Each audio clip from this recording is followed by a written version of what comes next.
Miami Heat Nation, what is going on? Man, oh man, we got some crazy news coming out. And I don't want to say crazy news to like overhype it, but it is involving Jimmy Butler. And we all know anything involving Jimmy Butler is pretty big, especially that he's our best player on the team. And not only is he the best player on the team, he's on damn near his final year of the contract with getting no contract extension.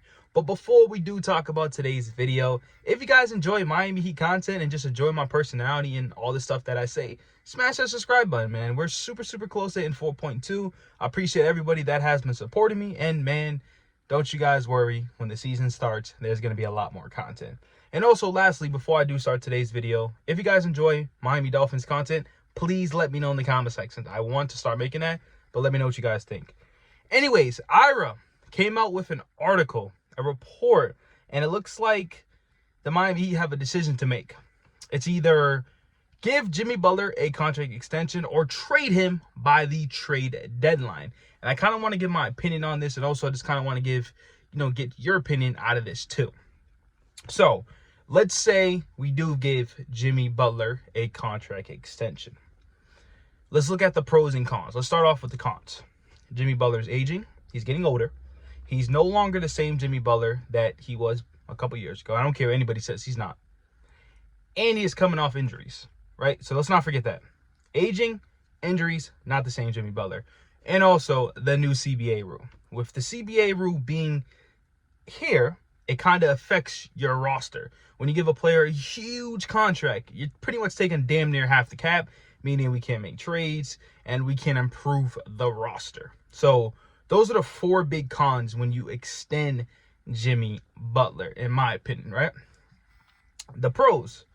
Jimmy Butler, if we have him on our team, we have a good chance of winning an NBA championship. Let's not forget all the great moments that he had with this organization. All the great times where he led us to the NBA Finals, where he did everything, dominated the Celtics, the Bucks, all these teams. Let's not forget that. So we're banking on him just being healthy, which is a new year, a full off season of him being upset, him not getting the contract. So those are all positive things, right? Then you got to look at, okay, not only do we have Jimmy back, we got Terry Rozier back. We got Bam Adebayo hopefully takes that next step. We got Khalil Weir. We got Kashad Johnson, possibly Isaiah Stevens. This team is better constructed around Jimmy. So there is pros and cons to both sides of it.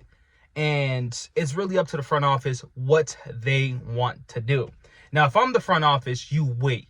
You wait. The Miami Heat start off with easy games. Easy. We should easily be 5-0 to start the season.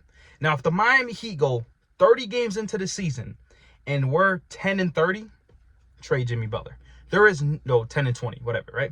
There is no point of keeping Jimmy Butler on this team after not giving him a contract extension. And also now it's just being selfish.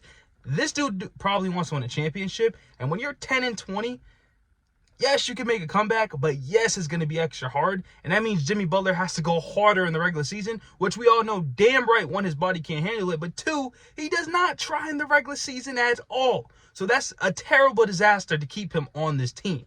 But two, you could look at other things. Well, we lost Max Strus, we lost these other players and got nothing in return. We knew we was going to lose Caleb Martin. We knew that. We knew we couldn't afford him. But the Miami Heat said, you know what? Let's keep him. Let's just keep him for the rest of the season. Why? Try to get something out of that, because you traded your first round pick for Terry Rozier. You don't have much draft capital. What the Miami Heat need to do is gain draft capital. You need capital. That's all teams care about. They don't care if you got young players. Yes, it plays a part, but capital gets the job done. Look what the Knicks did. Got Mikal Bridges. And they gave up like 4 to 5 first round picks. So the Heat need capital. So if this team is struggling before the trade deadline, you trade Jimmy Butler. You need to go young. And I think that's the best bet. You get the draft capital off Jimmy Butler. You get off his contract. Obviously, you're going to bring a player in to fill his salary, but you get that player mainly on a 1-year deal, like finishing out his deal. So we don't got to deal with his contract carrying over for the next few years. You deal with Hyman. You possibly have Jovic. You possibly have Tyler Hero, Kel'el Weir. All these young talent is a good stepping stone, and you're already ahead of all the teams that are trying to rebuild. And it doesn't need to be a huge rebuild. You literally can just say, you know what? 1 or 2 seasons, we're not going to really compete. But that 2026, 2027 year, we got all these first-round picks. We got players on contracts that probably want out. We can sign people in free agency. You know why they can sign people in free agency? Because they have the cap space. They have the cap room. So those are the directions that the Miami Heat have to decide. Now, if the Miami Heat are 20-5, then you keep Jimmy Butler, because that means this team could contend. This team could contend with the top dogs. So it's a tough decision. And even if we do go 25, I don't think this team could win a championship. So they still might be like, I don't think this team's going to get it done. So let's still try to trade Jimmy. At the end of the day, Butler is under contract for the 2024-2025 season. He has a player option that's about $50 million around there in 2025-2026. He can either opt out and become a free agent, or the Heat give him a contract extension. So the Heat have a huge decision that they have to make, not soon, but before you know it, it's going to be here. They also have a decision with Tyler Hero. What are they going to do with Tyler Hero? Are they keeping him? Because Tyler Hero has been the same player for 3 years in a row. 20-point scorer, 20-point scorer, a 20-point scorer. That's it. He hasn't improved. I wouldn't say he got worse, but he's not on the court as much as you want him to be. So, yes, you signed him to a contract, but yes, he wants to be a starter, but you know damn right Tyler Hero is not worth a starting spot. He's a 6th man. So this Heat direction is going to be interesting to see what they do. But look, guys, we're going to be covering every single thing that the Miami Heat do. So if you guys just want to stay updated, smash that subscribe button. You know, we're going to update you guys on what's happening. So that's kind of my opinion on everything that's happening, you know, around the Miami Heat and Jimmy Butler. Let me know what you guys think and follow for more.